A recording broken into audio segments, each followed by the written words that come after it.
अभी सुबह के 6 बजने में कुछ मिनट कम ही है और ये जो मेरे छोटे लाडले हैं ये 4 बजे से ही जग रहे हैं। रोज़ ये 4 बजे सो के करेक्ट टाइम पे उठ जाते हैं। इनका डायपर निकाल के इनको एक कॉटन की शॉर्ट्स पहना देती हूँ। उसके बाद कुछ खिलौने ऐसे आगे डाल देती हूँ। ये वही अपना खेलते रहते हैं, गोगा करते रहते हैं। ये है कि ज़्यादा परेशान नहीं करते हैं, लेकिन ये जगते हैं तो मुझे भी इनके साथ जगना ही पड़ता। और आज है नवरात्रि का लास्ट दिन, अष्टमी। हम लोग 9 दिन नहीं व्रत रह पाते हैं, तो इसीलिए चढ़ता और उतरता जो फर्स्ट और लास्ट वाला दिन रहता है, हम हस्बैंड वाइफ दोनों लोग व्रत करते हैं। तो सुबह उठी हूँ, पहले झाड़ू लगा के अच्छे से पोछा लगा ली हूँ। किचन में थोड़ा बहुत काम था, उसे सेट की हूँ। फिर नहा धो ली हूँ और अभी नहा धो के मेरा माता जी का और भोलेनाथ का पूजा हो रहा है। मेरा सुबह के टाइम ना बहुत ज़्यादा बिजी रूटीन रहता है। 10-11 बजे के बाद थोड़ा सा मुझे टाइम मिल जाता है, पर सुबह के टाइम जैसे इतना ज़्यादा काम रहता है, वैसे साथ साथ मेरा जो छोटा बेबी है सुबह के टाइम जगता और सोता रहता। थोड़ा सा सोएंगे, ढेर सारा जग जाएंगे, ऐसे ही होता। पर जब तक हस्बैंड रहते हैं तब तक मुझे ज़रा सा भी टेंशन नहीं होती है, क्योंकि वो रहते हैं तो बच्चों को संभाल लेते हैं और अपना उठ के धीरे धीरे अपना भी जो भी काम है वो अपना करते रहते हैं। शेविंग करना और ब्रश करना, नहाना धोना पहले। लेकिन मैं नवरात्रि की वजह से पहले सुबह ही मैं नहाती हूँ, वो बाद में नहा के तैयार होकर ऑफिस निकलते हैं। बाकी के दिनों में वो पहले नहा के माता जी का पूजा करते हैं, भोग लगाते हैं। उसके बाद मैं अपना सारा काम जो है ख़त्म करके बेबी को मालिश करके सुला के उसके बाद ही नहा पाती हूँ।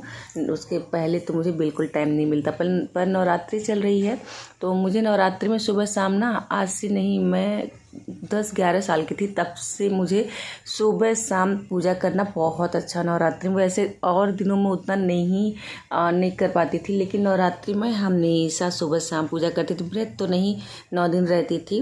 पूजा करने में बहुत अच्छा लगता है। ऐसा लगता था जैसे माता रानी 9 दिन तक घर पे ही रहती हैं, जबकि घर पे मूर्ति कहाँ बिठाई जाती है, बाहर और मार्केट वगैरह में माता जी का स्थापना हुआ रहता है। पर बहुत अच्छा लगता है। लेकिन इस बार ऐसा हो गया मेरे साथ, छोटा बेबी होने की वजह से ना, सच बताऊँ, मेरा जो पूजा है वो 1 से 2 मिनट, हद 3 मिनट, उससे आगे नहीं हो पाता है। नहीं तो पहले मैं 15-15 मिनट तक नवरात्रि में पूजा करती थी, क्योंकि माता जी का पाठ करना रहता था, माता की आरती और गणेश भगवान का, लक्ष्मी भगवान का, और कई जगह जल चढ़ाना, मतलब थोड़ा टाइम लगा के आराम से करती थी। पर अभी जैसे नहा धो के रेडियो की पूजा करूँगी, इतना भी जल्दी उठती हूँ ना, 8 बज ही जाता है। और 8 जब बज जाता है, हस्बैंड का भी नहाने का टाइम हो जाता है, तो वो पूजा करते हुए ही लाके मुझे पकड़ा देते हैं। वो कहते बेड पे ही रहते हो, लेकिन इधर ना बहुत ज़्यादा ये भी खसक के इधर उधर कोने कोने हर एक साइड में पहुँच जाते हैं, तो डर लगता है कहीं गिर ना जाए। तो इसलिए मैं हाथ में लेके पूजा जितना हो पाता है कर लेती हूँ। माता जी से प्रार्थना करती हूँ, माता रानी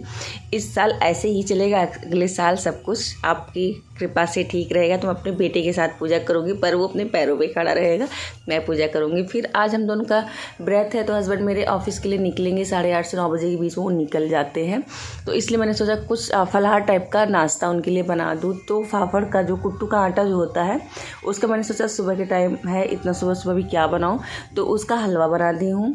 और हलवा तो मीठा हो गया, तो सिर्फ मीठा खा के बाहर जाने में दिन भर उनका मुँह जो है कहते हैं मीठा मीठा सा लगता है। तो इसलिए मैंने सोचा एक काम करती हूँ, उनको ना आलू फ्राई बहुत अच्छा लगता है, पतला पतला आलू काट देती हूँ, घी में उसका मिर्ची का तड़का लगा के अच्छे से बना देती हूँ। तो उनको आलू का भी फरार अच्छा लगता है, सूखा वाला जो भुजिया होती है। तो फाफड़ का पहले हलवा बना दिया, उसके बाद थोड़ा सा आलू फटाफट काटा। उन्हीं की वजह से ना इतने जल्दी जल्दी मैं फलाहार बना रही हूँ। तो फलाहार मेरा 12-11 बज ही जाता बनाने में। और बीच बीच में बाबू को भी देख रही थी, बेड पे है, उसको ढेर सारे तकिया से बॉर्डर बना के रखी हूँ। बड़े वाले बेटे को भी साथ में बिठाई हूँ, लेकिन बड़े वाले बेटे से भी थोड़ा बहुत डर लग जाता ना, क्योंकि वो जैसे ही छोटा वाला रोएगा बड़ा वाला तुरंत उठा लेता है। तो डर लगता है कि अभी इसका भी थोड़ा थोड़ा वेट बढ़ ही रहा है और बड़ा वाला उससे ना संभाल पाए, गिर जाए, चोट लग जाए। इसलिए मेरा जो दिमाग है ना, छोटे वाले बेटे पे, बड़े वाले बेटे पे ही लगा रहता है। मैं किचन से झांक के अपने बच्चों को देखती रहती हूँ, अपना काम भी फटाफट निपटाती रहती हूँ। और सुबह सुबह हस्बैंड की जाने की वजह से जल्दी जल्दी से मैंने कुछ फलाहार वाला नाश्ता बनाना सही समझा, जिससे वो भी थोड़ा खाली पेट ना जाए। क्योंकि ये हो जाता ना, वो चले जाते हैं तो मैं बना के भी रखी रहती हूँ अक्सर खाना वगैरह, और दिनों में तो उनके पास टाइम नहीं रहता, कभी कभी ना कर देते कि मैं नहीं आ पाऊँगा, मार्केट से मैं थोड़ा बहुत कुछ खा लूँगा। पर मैंने सोचा फलाहार बाहर तो करेंगे नहीं, तो ऐसे ही रह जाएंगे, इसलिए मैंने फटाफट उनके लिए फलाहार जो है नाश्ता टाइप का थोड़ा बहुत बनाना सही समझा। फिर यहाँ मैं बना ही रही थी, वो भी नहा चुके थे और नहा नहा अभी जल और पूजा भगवान जी का कर ही रहे थे। बेबी मेरा बेड पे लेटे लेटे रो रहा था। मैं बार बार जा रही थी, ला रही थी, ले आ रही थी, जा रही थी, छोड़ आ रही थी, ऐसे कर रही थी। फिर मेरा आलू का भुजिया फरार हो गया, कुट्टू के आटे का हलवा हो गया, थोड़े से ड्राई फ्रूट भी हुई थी वो भी हो गया। सब मिला जुला के सेट करके हस्बैंड को भी दिया और थोड़ा नाश्ता खुद भी कर लिया। जब सुबह जल्दी उठ जाओ, सारा काम जल्दी हो जाता है ना, तो भूख भी जल्दी लग जाती है। और अगर अभी सारा काम टाइम से नहीं हुआ रहता है तो भूख जो है वो 12-12, 2-2 बजे तक बिल्कुल भी नहीं लगती। लेकिन अगर सुबह 9 बजे तक ही सारा काम हो जाता है तो 9 बजे ही भूख लग जाती है। तो थोड़ा बहुत मैंने भी कुट्टू का आटे का जो हलवा बनाई थी, हलवा खाई हूँ, चाय पी हूँ। फिर यहाँ पे जो बेड शीट है, यहाँ पे बाबू ने सुसु कर दिया था सुबह के टाइम ही। वो अभी वो इधर उधर चलने लगे हैं थोड़ा बहुत ना, खसक खसक के।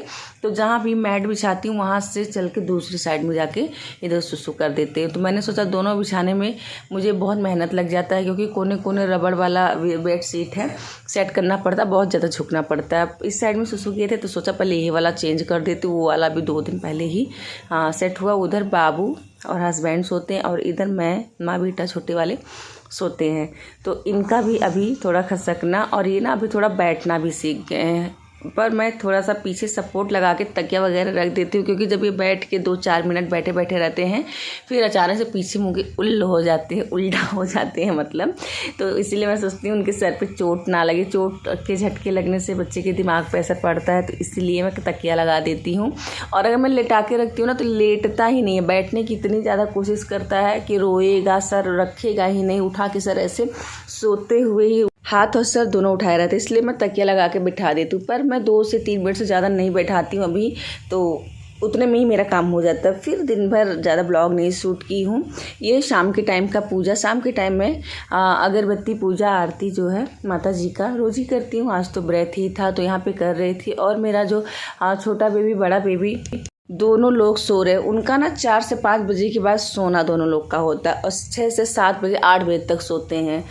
पर ये छोटा वाला तो थोड़ा जगता सोता रहता, पर बड़ा वाला 4 बजे के बाद ही सोएगा और 7 से 8 बज जाता है कभी कभी उसे उठने में। मैं कहती हूँ शाम के टाइम नहीं सोना चाहिए, पर अभी छोटे हैं, 6.5 साल के वो भी हैं, तो नहीं मानते हैं। तो बच्चों से तो ज़बरदस्ती नहीं किया जा सकता। फिर यहाँ पर मैंने माता रानी का पूजा किया और पाठ कर रही हूँ। आज वो लोग सोए हैं तो मुझे भी थोड़ा टाइम मिल गया माता रानी का पाठ करने का। मुझे पाठ ना पूरा याद है, पर ये है कि थोड़ा थोड़ा कहीं कहीं इतने जल्दी जल्दी में कहती तो हिचकिचाहट आ जाती। तो मैंने सोचा आज मेरे पास टाइम है, मैं किताब देख के माता रानी का पाठ कर ही रही थी, इतनी गूंगा की आवाज़ मुझे आ गई। और ये देख सकते हैं आप सब, इनका तकिया का बॉर्डर लगा के गई थी और ये जो है उठ गए हैं। तो उसके बाद इनका मालिश का टाइम हो गया। बड़े बेटे का दूध पीने का टाइम हो गया था तो उन्हें दूध गर्म करके दी, उनका मालिश की हूँ। और ब्लॉग में आगे नहीं शूट कर पाई थी, जितना था आप लोग के साथ शेयर की हूँ। आई होप आप लोग को आज का ब्लॉग पसंद आए। प्लीज़ अगर आप लोग को मेरा ब्लॉग पसंद आता हो तो लाइक ज़रूर किया करिए। आप लोग लाइक करना भूल जाते हैं। मिलते हैं आप लोग से अगले ब्लॉग में, तब तक के लिए आप सभी को बाय बाय, टेक केयर। जय माता रानी की। माता रानी इस नवरात्रि जाते जाते सब पे अपनी कृपा बनाए रखें। जय माता दी।